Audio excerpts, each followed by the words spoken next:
The first number in this video is not a profit, it's a loss, minus $2,088. That's the worst drawdown the model I trade produced in validation, about 1.9% of peak equity. And here's the second number, 58%. 58, not 90, not I never lose. I'm wrong 4 times out of 10, and the model still survives. Most prop accounts don't, so the right question isn't, how do I guess right more often? The right question is, what actually decides who stays in the game if it isn't the percentage of winning trades? There are 6 things, 5 of them have nothing to do with the chart, and the one that costs the most to learn is number 3. You'll find it exactly at the middle of this video. I'm David. I've been a trader and mentor for 7 years, and I work professionally using proprietary order flow models and a set of indicators I built myself. I'm not selling you a track record certified by somebody else. I only show you validations, what the model actually produced on how many trades, over what period, and what it cost in the worst moments. If I can't prove it to you inside this video, I don't say it. Let's start with lesson 1. On your own account, the objective is to maximize long-term profit. That's correct. On a prop firm, that same objective is mathematically wrong, because a prop firm doesn't measure you on profit. It measures you against a threshold. There's a loss level below which the account simply stops existing, and an edge that no longer exists compounds nothing. So the objective changes. Not maximize profit. Maximize the probability of never touching the max loss. Yes, that caps your return, and that's completely fine because a small edge that survives beats a big edge that dies in month 4. But be careful. Surviving with no numbers is an empty word. It's the stuff you read under every motivational post. Surviving is a threshold you verify before you start. In my validation, there are 2 criteria that exist only for this. Max losing streak, 8 trades in a row. How many times the model can be wrong back-to-back without the account closing. And return to drawdown above 2. How much it makes relative to how much it hurts in the worst moment. If you don't know those 2 numbers for your strategy, you're not trading a prop firm. You're gambling on one. Now lesson 2. You hear this everywhere. Don't watch the money, watch the process. Okay? But nobody tells you the uncomfortable part. You watch the money because you have nothing else to watch. If your decision to exit depends on how the chart feels in that moment, then the only new information on the screen is a number going up and down. And of course, you'll end up deciding based on that. It's not weakness of character. It's a vacuum of method.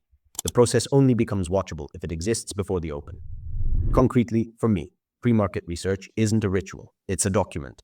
Direction, auction context, levels, invalidation condition, written down before the market opens, when P&L doesn't exist yet and can't have a say. For example, I use a tool I built called the bias tracker, one of my proprietary indicators, that returns a value before the open. It tells me whether I'm about to trade with the bias or against it. It's not an entry signal, it's a context qualifier. The whole difference is right there, and we come back to it in lesson 4. The point of lesson 2 is this. When you're in a position, the only legitimate question is not, how much am I up? It's, did one of the conditions I wrote this morning change? If the answer is no, there's nothing to do. If yes, you're out. In neither case does the green or red number get a vote. Lesson 3. Here it is. This is the one that costs you the most. And it costs you in silence. It doesn't make you lose a trade. It makes you lose whole accounts while you think you're trading well. First piece, win rate alone is not information. Most people pick a risk-reward based on their personality. I don't like losing, so I do 1-to-1 and win often. But win rate and risk-reward are inversely linked. You can't raise one without lowering the other. So the choice is never a preference. It's an optimization with one correct answer, and that answer is decided by the prop firm's rule set, not by your character. If you choose based on how you feel, you're not picking a slightly suboptimal risk-reward. You're giving away the big part of your expectancy. So what actually matters? Expectancy per trade. How much you expect to take home on average every time you press the button. A strategy that wins less than half the time can be a machine. One that wins 70% can eat your account. Win rate alone doesn't tell you which side you're on. My numbers, 58% win rate, profit factor 1.23. Look closely. 1.23 is not a brochure number, it's a real one. And it's exactly the kind of edge you build something with. Provided the size is right, which is the second piece, and it's the one that blows up accounts. Position sizing isn't sensible. It has to be calculated. Putting your stop below the previous low and your target at the previous high is discretionary. Every trade risks a different dollar amount decided by the chart. On your own account, you can afford that. On a prop firm, where the constraint is a dollar threshold, it's the fastest way to never reach the end of the evaluation. On a prop, you need a static stop. A fixed percentage, always the same, not a different idea every day.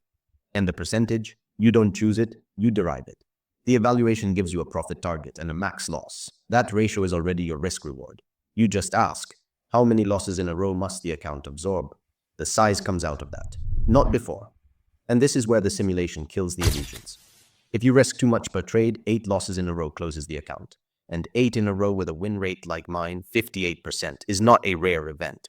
It's an event that shows up over a sufficient number of trades, practically guaranteed to arrive. So it's not if, it's when. The only real question is when the account is ready for it.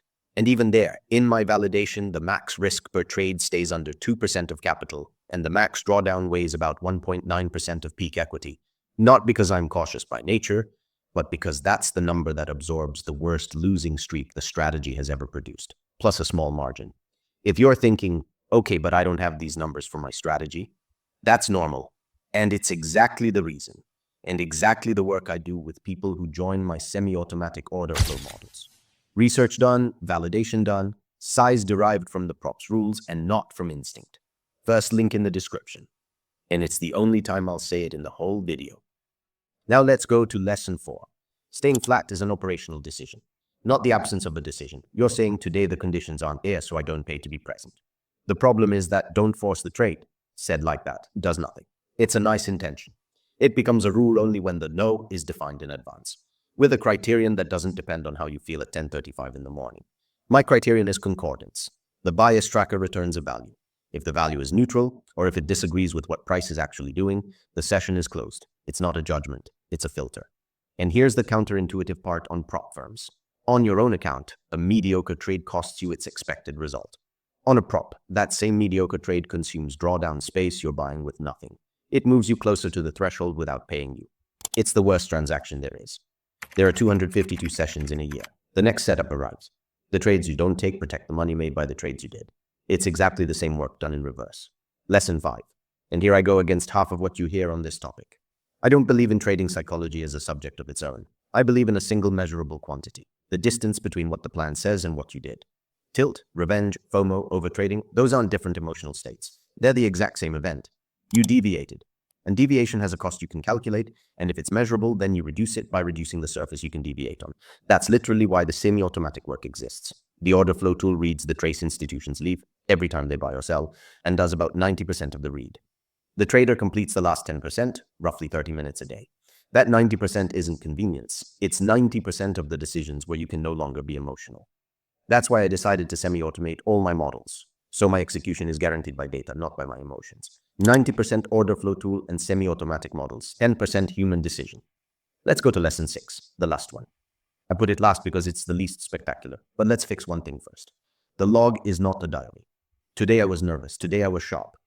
That's useless, you can't calculate anything on it. The log is a data set, row by row, date, where you place the order, how many contracts, where the stop or target got hit. Nothing else. This is mine, 99 trades from October 2025 to July 2026. And this is why it's the 6th lesson and not the first. It's the log that produces every other number in this video. Win rate, expectancy, profit factor, max losing streak, worst drawdown. Those aren't opinions about your trading, they're calculations. And without the data set, they don't exist. Which means without a log, lesson 1 you can't apply. You don't know how many losses in a row you can take. Lesson 3, less so. You don't know your expectancy. And lesson 5 you can't even measure. You don't know how far you deviated. It's boring, yes. It's also the only one that makes the other 5 executable. Rewind the video and count. Out of 6 lessons, only 1 touches the chart. And it's the one where I tell you not to look at it while you're in a position. That 39% isn't proof that I know where the market's going. It's proof the model survived the constraint. And most people who don't make it on prop firms don't have a worse read than mine. They have an uncalculated size, no criterion for staying flat, and no data set to notice it. If you don't have your numbers yet, start from lesson 6. Open a log, 1 month of clean rows, and you'll know your real expectancy, your worst losing streak, how much you can risk per trade. And at that point, you'll have taught yourself half of this video. Click the link in the description if you want to go deeper. Leave me a like, comment with your real trading experience, and I'll see you in the next one.